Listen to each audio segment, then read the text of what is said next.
kilala ka na dyan sa Facebook. Dahil sa kay Pagka.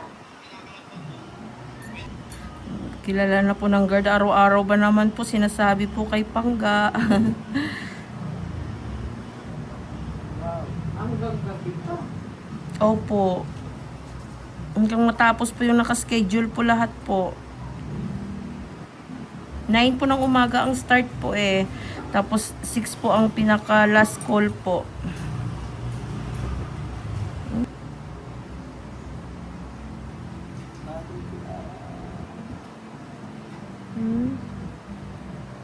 Laki oh. Na naiwan. Ito po kasi kuko po siya. Ito po siya nakabaon eh. Kaya masakit.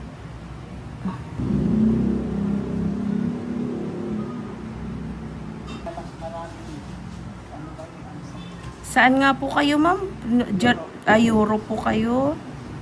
Bukas, ma'am. Bukas na po yung flight nyo, di ba, ma'am? Yes. Umaga po yung alis nyo po. Gabi. Gabi po. Ilang oras po ba yung flight, ma'am, papuntang Europe po? Sumali lahat 13. 16 hours po? Tuloy-tuloy po yung flight nun. May... okay. May stopover naman po pala kayo. Pero saglit lang din po yung stopover nun, ma'am. Ano?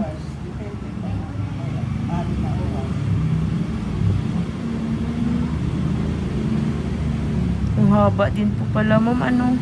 Wala ka lang gagawin, ma'am. Manood ng cellphone.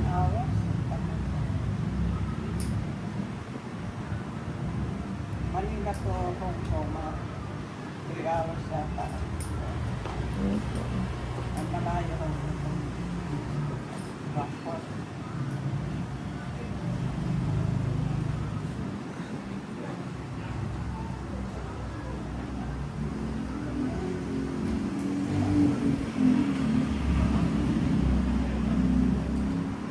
Yung schedule mo after ano service?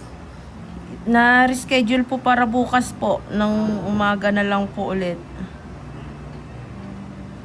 Pero may susunod pa dito. Opo, 1.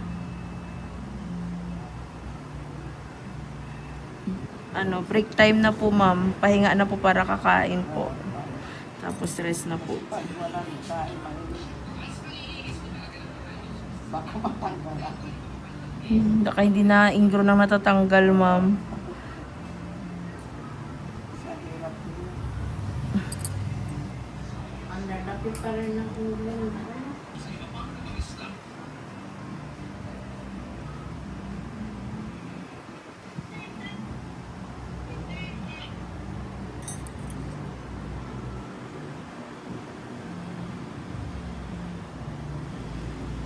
Wow, perfect.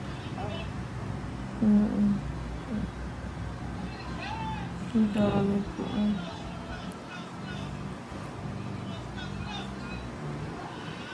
Dami pong... Di sa November po ulit tayo magkikita, ma'am.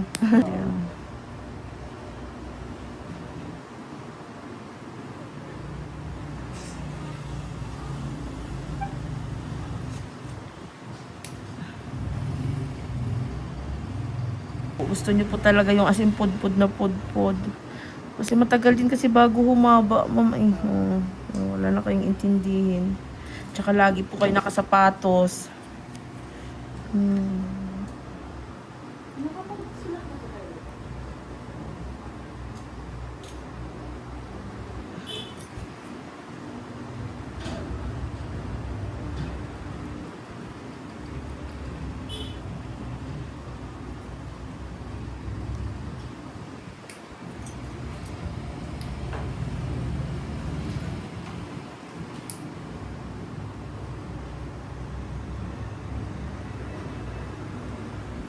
Asawa ko